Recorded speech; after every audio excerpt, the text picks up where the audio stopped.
putar balik Sumatera.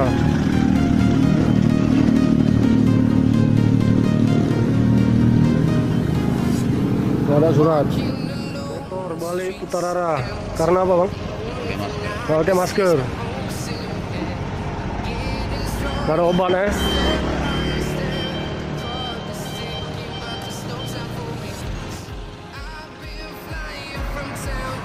Ini salah satu mobil yang balik kanan putar arah karena nggak memenuhi persyaratan, ya.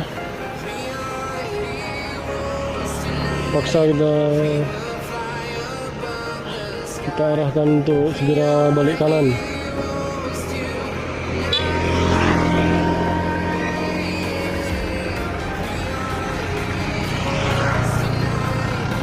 Ya, besok-besok lengkapin, ya.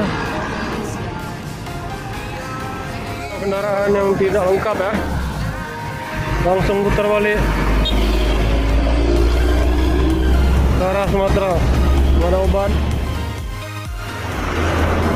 Ini salah satu kendaraan lagi yang nggak melengkapi persyaratan, ya. Lanjut putar balik Medan. Balik kanan. Satu lagi pengguna jalan terpaksa harus balik kanan ke daerah masing-masing karena nggak lengkap surat. Ya, ini lagi nih kendaraan nggak melengkapi surat-surat, paksa balik kanan ke arah Medan. Kendaraan yang tidak melengkapi surat terpaksa harus putar arah balik kanan